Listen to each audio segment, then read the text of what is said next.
서울 강북을 국회의원 한민수입니다. 앞서서 여러 의원님들이 SK그룹 최태원 회장의 불출석에 대해서 지적을 했습니다만 저 역시 본질이 앞서서 하나 짚고 넘어가지 않을 수가 없습니다. 지난달 30일 날 왜 최태원 회장이 증인으로 채택이 됐습니까? 여기 나와 계시는 유영상 사장을 비롯한 SK 측 관계자들이 제대로 된 답변을 내놓지 못했기 때문입니다. 책임 있는 답변을 못했어요. 어떤 책임도 지려고 하지 않았습니다. 말로만 얘기했죠. 그래서 최태원 회장을 우리 위원회가 증인으로 채택한 겁니다. 근데 최태원 회장의 불출석 사유서를 보면은 5월 15일 에이펙 통상장관 회의를 대비한 암참과의 한미 통상 관련 행사 참석이 예정되어 있어. 물론 뭐 중요한 행사일 수도 있겠지요.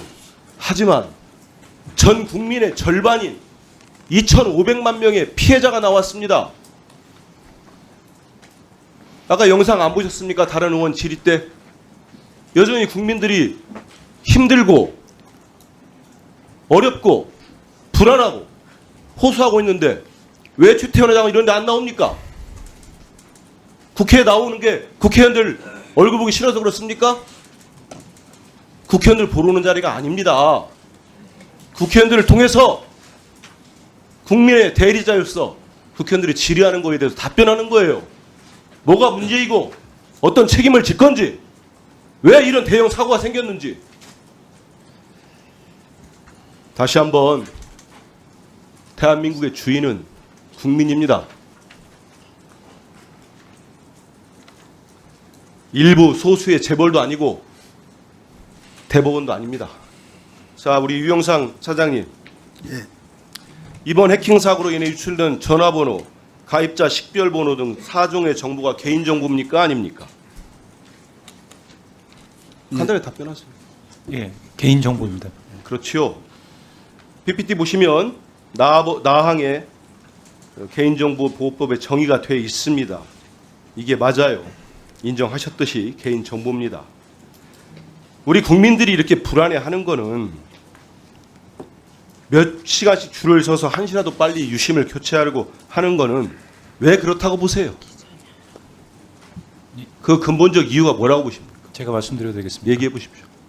뭐 그 기술적인 부분입니까, 그게? 아닙니다. 유출된 정보로 국민 여러분들이 불안감을 느끼기 때문입니다. 이 점에 대해서 근데 죄송스럽습니다. 왜 우리 유 대표님, 유 사장님 그런 얘기도 못 합니까? 아닙니다. 저도 막연한 두려움, 과도한 불안으로 치부해서는 안 됩니다. 예. 그렇지 않습니까? 예. 지금 뭐 좀 시간 지나면 잊혀지겠지. 선거 때문에 이제 과방위도 열리지 않으면 그냥 덮고 가겠지. 그런 생각 하지 마십시오. 이번에 유출된 개인정보를 바탕으로 불법 유심칩을 통한 신원 도용 등 2차 범죄에 악용될 우려가 유심을 교체하지 않는 이상 존재하기 때문입니다. 맞지 않습니까? 저희는 기술적으로는 유심 보호 서비스와 FDS로 사장님 알겠습니다. 가능하다고 생각하지만 예, 예. 알겠습니다. 교체는 해드리겠다고. 지금 뭐 보니까 유심 지난 4월 30일 청문회 때도 유심 보호 서비스에 뭐 가입, 자동 가입, 유심 교체 물량 확보 여러 가지 SKT가 하는 행동 뭐 이렇게 여러 가지를 알렸어요. 하지만 지금 보니까 전체 유심 교체 고객이 이게 5월 6일 18시 기준인데 지금 별로 크게 달라지지 않았을 겁니다. 왜냐하면 확보된 물량이 있을 테니까. 맞지 않습니까? 맞습니다. 그럼 지금까지 전체 약 4%, 96%에 해당하는 사용자는 근본적인 해결이 안 됐다고 안 된 거 아닙니까? 맞지요? 유심 교체가 되지 않은 것은 맞습니다. 이런 상황에서 왜 회장은 나오지 않습니까? 장관님, 네. 우리 유상윤 장관님. 그 최태원 회장이 이제 어제 대국민 사과를 했는데 여전히 위약금 관련해서는 이런 답변을 내놨습니다. 지난 30일에 유영상 사장 얘기나 종합적인 검토라는 지속된 입장하고 똑같아요.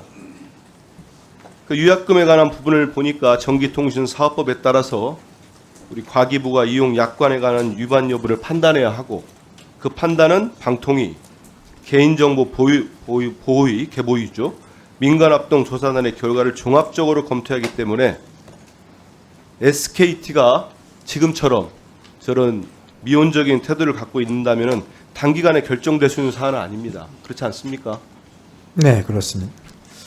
그런 상황에서 우리 장관님이 지난 30일 청문회에서 이제 법률 의뢰 말씀을 하셨어요. 네. 그리고 차관께서 한 4군데 했다고 얘기를 하셨죠. 세 군데하고 추가적으로 하나 더. 예, 그래서 4월 30일에 로펌 3곳에 갔고 5월 2일날 한 군데 더 보냈다고 했습니다. 그 답변을 좀 받지 않았습니까? 장관님 말씀하셨는데 어제 오전에 일단 받았습니다. 근데 지금까지 저희들이 자료 제출을 해달라고 우리 의원실에서도 계속 요구를 했는데 거부하다가 지금 청문회 직전에 자료를 보내왔는데 역시 도대체 어느 에다 맡겼는지 자체까지도 얘기를 안 합니다. 내용도 좀 얘기를 해야 되는 거 아닙니까? 왜 공개를 않고 있는 거죠? 예, 그 부분은 저희가 의뢰를 할 때 그쪽에서 이런 것은 밝히지 않았으면 좋겠다 이런 걸로 이제 그러다 보니까 우리 해놨거든요. 장관님이나 차관님의 어떤 그런 미온적인 답변이나 태도 때문에 우리 과기부가 SKT에 유리한 쪽으로 법률 의뢰를 한 것이 아니냐 이런 우려가 나오고 있는 걸 알고 계실 겁니다. 의원님 그 법무법인의 이름을 저희들이 공개하지 않는 이유는 내용도 보다 중립적으로 하라는 의미입니다. 그리고 그 어떠한 영향도 없이 그 의견을 달라는 거고 그걸 밝히는 순간 또 그러면 다른 내용 네, 자체를 설명이 비공개라도 좀 제출해야 되는 거 아니겠습니까? 설명을 드리겠습니다. 저희 의뢰할 때 설명을 그런 좀 내용이어서 예, 와서 좀 해주시고요. 제출을 이렇게 예, 이름하고 내용을 좀 하다 보면 듣도록 다 하겠습니다. 제출이 있습니다. 유영산 대표님, 예. SKT 책임과 피해에 대해서는 SKT가 지금 객관적 판단이 우선될 필요가 있다. 그 입장인 거죠. 그 부분도 예, 포함되어 있습니다. 그런데 지금 우리 국민의 피해는 제가 볼 때는 실제합니다. 그렇지 않습니까? 이런 개인정보 유출로 한 불안이 즉각적으로 해소되지 않았죠. 그리고 유심보호 서비스 가입을 위해 기다려 하는 아까 영상도 보고 했습니다만 다른 의원님 때 시간이랄지 우리 국민 모두가 유심 교체를 위해서 길거리에서 보내는 시간들 이거는 다 피해입니다. 그렇지 않습니까? 예, 진심으로 사과드립니다. 그 피해는 뭐 사과는 뭐 당연한 거죠. 근데 피해에 대한 보상 방안이 지금 제시가 안 되고 있어요. 거기에 대해서는 준비가 되고 있습니까? 향후 별도로 그 부분에 대해서는 준비를 해서 말씀드리겠습니다. 그 수동적으로 그렇게 하지 마시고 예. 좀 적극적으로 했으면 좋겠습니다. 왜냐하면 지금도 늦었습니다마는 국민들 분노가 더 커지면 기업 전체가 더 어려질 수도 있습니다. 그런 판단을 잘 해보십시오. 그 유심 포맷 관련된 것 좀 물어볼게요. 이게 지금 12일 출시라고 알고 있는데 맞습니까? 예, 맞습니다. 예, 예. 예, 기술 기술 쪽이기 때문에 제가 말씀드리겠습니다. 근데 이게 저는 좀 우려가 되더라고요. 저도 이 내용을 우리 보좌진으로 들었고 혹시나 유심 교체 때처럼 또 혼란이 되지 않을까 이런 생각이 들거든요. 한번 물어볼게요. 이 유심 포맷 하려면 대리점을 직접 가야 됩니까? 예, 직접 가서 하는 걸로 되어 있습니다. 그러면 이 유심당 이 기술 뭐 새로 출시한다고 했으니까 적용 시간은 어떻게 돼요? 지금 저희가 일반 유심은 15분 생각하고 있고요. 네. 이 포맷 방식은 이제 저희는 재설정 방식이라고 하는데 한 10분 정도 생각하고 10분. 있습니다. 예, 예. 그러면 한 대리점, 직영 대리점만 가능한 겁니까? 아니면 다 됩니까? 2,600개 현재 대리점에서 그러면 똑같이 2,600개에서 예, 예. 10분씩. 예. 그럼 대리점당 하루에 감당할 수 있는 고객 수는 좀 계산을 해보셨습니까?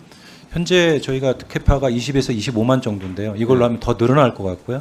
그다음에 이거를 위해서 저희가 기기를 또 준비 중에 있습니다. 그래서 지금 아니 그러니까 그것까지 유심 포맷이 유심 교체보다 이게 좀 나을 것 같아서 지금 도입을 한 거 아닙니까? 그죠? 예, 시간적인거나 아니면 재고적인 부담 쪽에서 그러면 편의성이 전체 있습니다. 지금의 우리 가입자들 예. 유심을 교체하지 않은 분들 예, 지금 예. 96%가 하지 않지 않았습니까? 예, 맞습니다. 예. 그러면 이걸 한다고 할 때 예. 전체 걸리는 시간은 대략적으로 추정이 돼요? 현재로서는 그 좀 추정하기는 어렵고요. 빠르게 지금 하려고 합니다.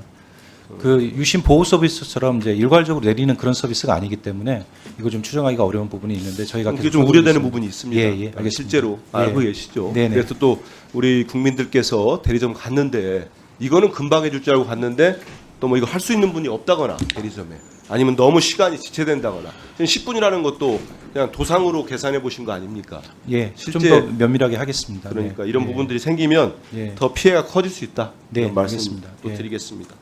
우리 이상중 원장님, 예, 예. 지난 3일 키사에서 SKT 서버에서 악종 코드 8종이 새로 공개됐다, 예. 발견됐다. 예, 그렇죠. 공지했은 거 맞습니까? 예, 맞습니다. 이게 그러면 지난달 29일 날 민간 합동조사단이 발표한 1차 조사 때 그 4종과는 별개입니까? 아니면 어떻게 되는 겁니까? 이게 뭐 변종이라 보면 됩니다. 변종. 예, 이 관련해 가지고 어제 한 매체에 연합뉴스 보도를 보니까요. 이번에 추가로 발견된 악성 코드 8종이 기존의 악성 코드가 발견된 SKT HSS 서버에서 발견됐다. 맞습니까? 예, 그렇습니다. 예, 맞아요? 예. 아, 그래요.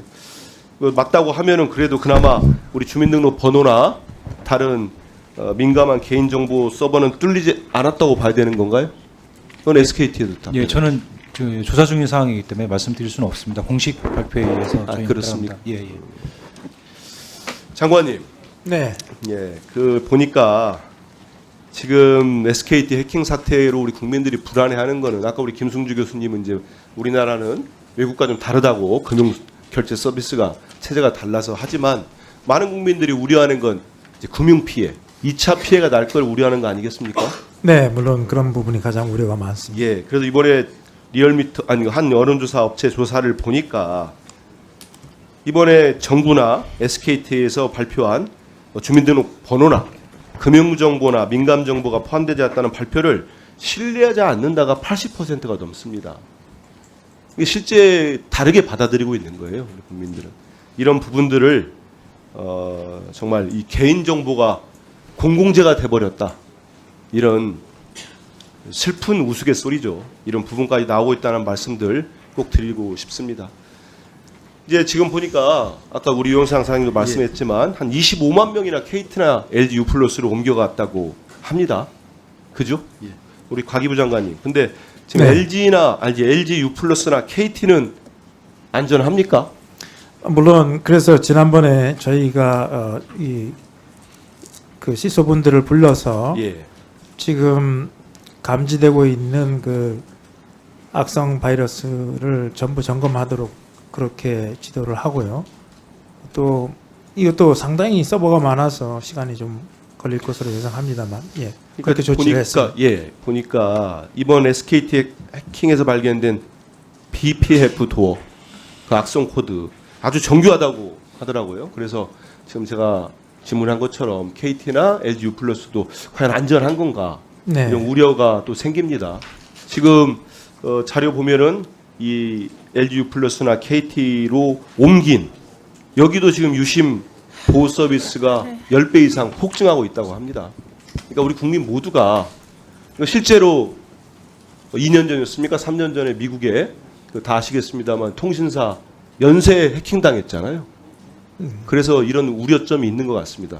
이렇게 정교한 악성 코드를 심을 정도의 실력을 가진 집단이면은 대한민국 이 통신 전체를 한번 교란하려고 시도할 가능성도 있습니다.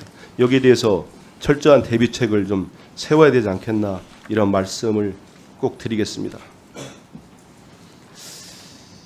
그리고 이 부분 하나 여쭤보겠습니다. 그 SKT가 키사의 침해 사고를 신고한 시점이 4월 20일 16시 46분인데 과기부가 이 사실을 키사로부터 보고받은 시간을 혹시 아십니까? 우리 장관님이나 우리 차관님. 예, 저희가 한 40시간 정도 후에 신고를 받은 걸로 알고 있습니다. 기사로부터 보고받은 시간은 뭐 지금 말씀하신 건 다르긴 한데요. 아무튼 정보통신망법에 따르면 바로 침해 사고는 즉시 신고하도록 규정하고 있습니다. 그래서 제가 볼 때는 이번에 통신망 전반적인 보안 조치 점검을 하면서 이런 신고 체계 이런 부분도 좀 아울러서 이루어져야 되지 않겠나 이런 생각이 듭니다. 그리고 또 보면은 아까 우리 장관님이 KT나 LG U+도 잘 점검하고 있다고 하시는데 뭐 여러 가지 이유는 있는 것 같아요. 자료를 쭉 살펴보니까 장관님 말씀처럼 과기부에서 2통 3사 정보 보호 책임자들하고 이렇게 소통을 하고 있다는 걸 알겠습니다. 알겠는데 과기부가 LG U+나 KT 보안 점검을 최초로 공식 요청한 시점이 4월 28일입니다. 그러면은 침해 사고 나고 한참 뒤입니다. 이런 부분들도 잘 한번 세심하게 따져보시고요. 예, 그렇게 하겠습니다. 제가 답답해서 아까 한민수 의원님 질의의 핵심이 뭐냐면요.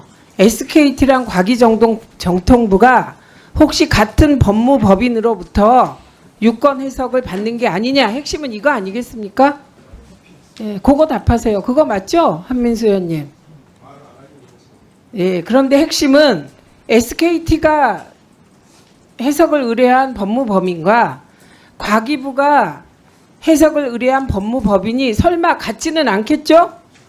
예, 의뢰할 때 이해충돌에 대한 걸 다 네, 검토해서 그거 했습니다. 점검하셨죠? 예, 그렇습니다. 예. 그리고 그 한 가지 말씀드립니다. 의원님들도 참고하세요.